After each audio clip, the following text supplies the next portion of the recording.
আসসালামু আলাইকুম রহমতুল্লাহি ওয়া বারাকাতুহু। আজকে আমরা দেখলাম যে পত্রিকায় আসছে, সমস্ত পত্রিকায় সাবেক প্রধানমন্ত্রী, মাননীয় প্রধানমন্ত্রী, জননেত্রী, আওয়ামী লীগ সভানেত্রী জননেত্রী শেখ হাসিনার প্রতিকৃতি যখন বিকৃতভাবে উপস্থাপন করা হয় ঢাকা ভার্সিটির চারুকলা বিভাগে, ওই ভার্সিটি থেকে মানুষ কি শিক্ষা গ্রহণ করে বের হবে? যেভাবে বিকৃতভাবে একজন মানুষকে একজন সফল রাষ্ট্রনায়ক উপস্থাপন করা হলো,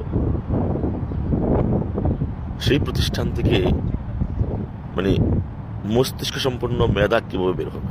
সেখান থেকে তো বের হবে বিকৃত সম্পন্ন মেধা। তারপর দেখলাম ওই ভাস্কর্যকে এক লোক আগুন দিয়ে জ্বালিয়ে দিল। এখন আজকে যে নিউজ দেখলাম সেটা হচ্ছে যে এই ভাস্কর্য বানাইছে তার বাড়িতে, তার বাড়িঘর আগুন দিয়ে জ্বালিয়ে দেওয়া হয়েছে।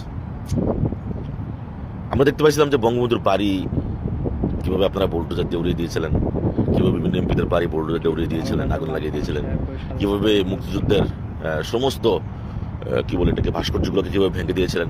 তখন আপনাদের খুব উৎসাহ উদ্দীপনা দেখেছিলাম।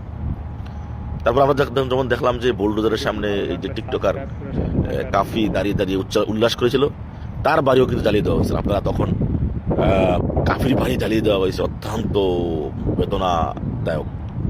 অথচ এই কাপি ছিল বোল্ডোজারের সামনে বঙ্গবন্ধুর বাড়ি জ্বালিয়ে দেওয়া, উড়িয়ে দেওয়ার ক্ষেত্রে, ভেঙে দেওয়ার ক্ষেত্রে ফৌজদারি অপরাধ। আজকে যেমন শেখ হাসিনার প্রতিকৃতি নিয়ে যে অবস্থা করলো, তার বাড়িও কিন্তু জ্বালিয়ে হয়েছে।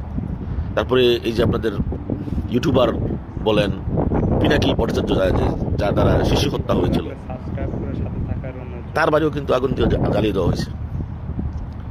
এগুলো দেখে আপনাদের কি মনে হয় না যে আপনারা যা করতেছেন তা ভুল করতেছেন? আপনি একজনকে দেখাই দিচ্ছেন যে ভাই আমি তোমার বাড়ি জ্বালিয়ে দিলাম, তুমি আমার বাড়ি জ্বালিয়ে দাও। আমি তোমার চেহারা বিকৃত করলাম, তুমি আমার চেহারা বিকৃত করো। আচ্ছা, দেখলাম যে বাংলাদেশের বিভিন্ন আনাচে কানাচে অনেকেরই বিকৃত চেহারা, বিকৃত কার্টুন সারা বাংলাদেশের বিভিন্ন দেওয়ালে দেওয়ালে টাঙানো হচ্ছে। আপনারা এই ধরনের রুচি কেন প্রকাশ করবেন? আপনি যেমন রুচি জাতির সামনে প্রকাশ করবেন, জাতি তেমন রুচি আপনার সাথে প্রকাশ করবে। আপনি একটা দায়বদ্ধ জায়গায় আছেন, আর বাকি জাতি কিন্তু দায়বদ্ধ জায়গার মধ্যে নাই।